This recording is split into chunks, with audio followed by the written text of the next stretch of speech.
DJ Ferris. This Chicago, nigga. It's the real one. Hit me.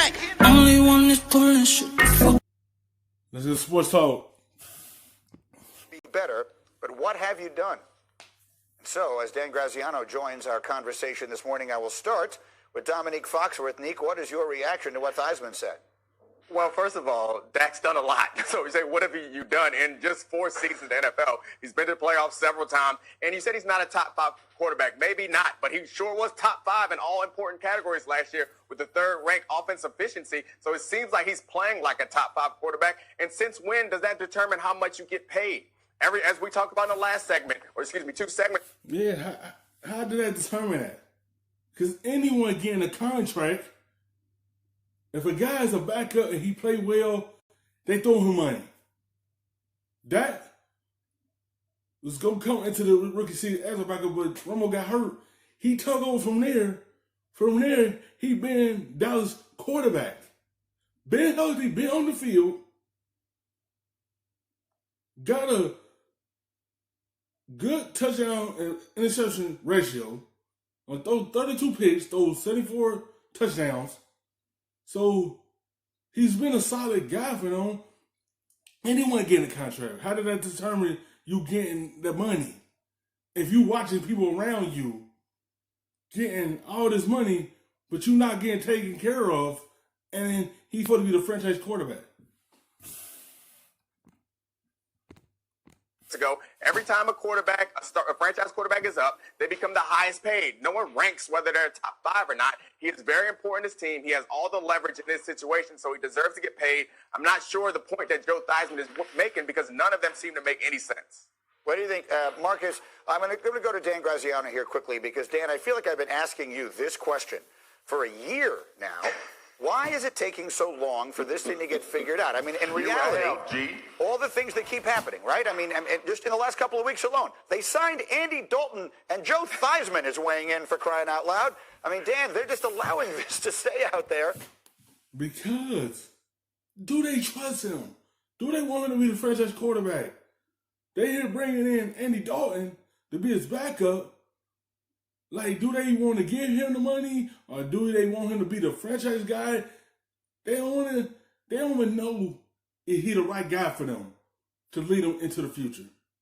You can see it's there. That's why it's so hesitant for them to give him the money, because it looked like he's not the guy for them. What is going on?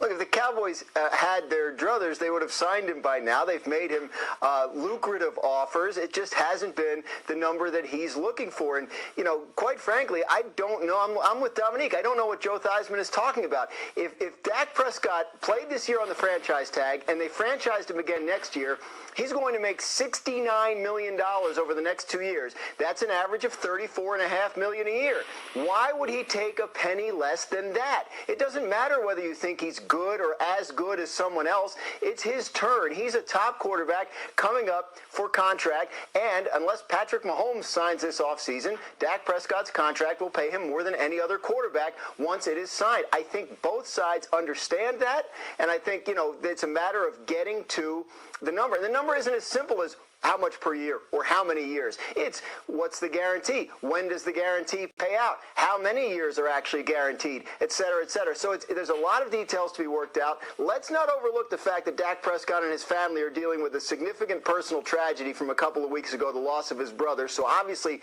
they're not in a hurry and the team is going to give him space. But there is, as you mentioned, until July 15th to get this deal done, there are a lot of complexities to it. It's a lot more difficult than signing Andy Dalton was. And at this point, they're just not where they need to be. I would just make the point, Marcus, that just going back over the last 4 calendar years, at different times, the highest paid quarterback in the sport has been Joe Flacco, Andrew Luck, Derek Carr, Matthew Stafford, Jimmy Garoppolo, Kirk Cousins, Matt Ryan, Aaron Rodgers, and Russell Wilson. So this thing changes hands a lot. By the way, to what Graziano just said, Swagoo, Jeff Saturday said on here, if I'm Dak Prescott, I sign the franchise tag and I Kirk Cousins them to death. That was his way of describing it. He makes $69 million in the next 2 years and becomes a free agent. Does that make sense?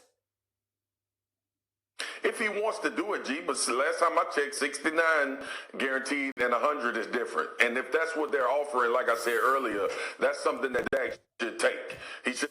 He looking at it as, I'm watching everyone get $100 million, but y'all want to offer me lesser than that.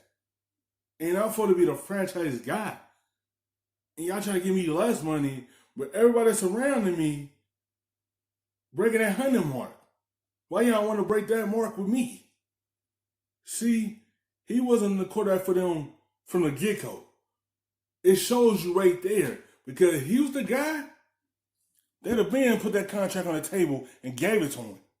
But that shows you they going to look somewhere else. Accept that. I think it goes back to the foundation of our conversation, though, when we talked about this Dak Prescott contract and where the Cowboys were. It boils down to, here's what I think. I think something is fishy about what Dallas wants to pay him. Now, I could be wrong, but like I said when we were previously talking about this, when you look at everything in totality, and obviously Dan talked about Dak's family situation, so yes, that should and will pause a contract negotiation, but why? I keep coming back to why.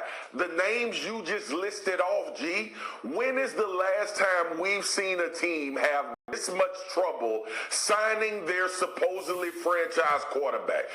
Because he's not the franchise quarterback. It's too much hesitation. It's too much trying to make him take the franchise tag.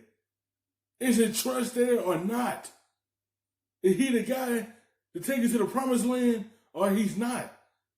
And it look like they look in the other direction for someone else. It's no trust there for him to be the guy. Because quarterbacks, if you're the franchise quarterback, they will throw their money automatically and they know you're the guy. Not with Jerry Jones. He don't see Dak as his franchise quarterback. When have we seen apprehension? When have we heard the general manager / owner come out and say, when you pay your quarterback top money, you don't win Super Bowls? When is the last time we've heard that about a franchise quarterback? I keep going back to that. You guys know me. I'm simple. I keep it straight plain. And straight plain to me tells me that out of every contract we've watched get done, from the Jared Goffs to the Carson Wentz to the Russell Wilsons and everybody between, there was not this delay. There was not this many players being signed to the team before the quarterback being signed. There was not a 9-year starter signed as a backup. All of this stuff, and we keep watching it like, oh, we'll go about normal business and they'll get the deal done. Because their organization trusts their quarterback. See, I don't know Russell Wilson was that guy. And Dallas don't. That's why they were sign Dalton.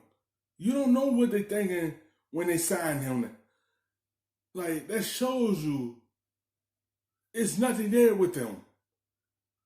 They haven't met with a good contract and get it done because they want another guy to take over. They normal. Will they get it done, Dan Graziano? I have 15 seconds. Will they get it done? They will get it done. And in answer to Marcus's question, the last time we saw this was Kirk Cousins, who did get franchised twice and go to the market. I don't think that's what happens with Dak Prescott. Like, say if you don't want Andy to be your guy or Prescott, and then you had to start over from scratch, and you had to depend on that rookie to become your guy, that means you got to deal with all the bump in the road with that rookie. You got to get out this selfish mode and trust that guy. So he does know it's an option that is available to him. Yeah, again, for those who don't remember, Kirk Cousins was franchised twice and then became the quarterback of the Minnesota Vikings. Thank you for watching ESPN on YouTube. For live stream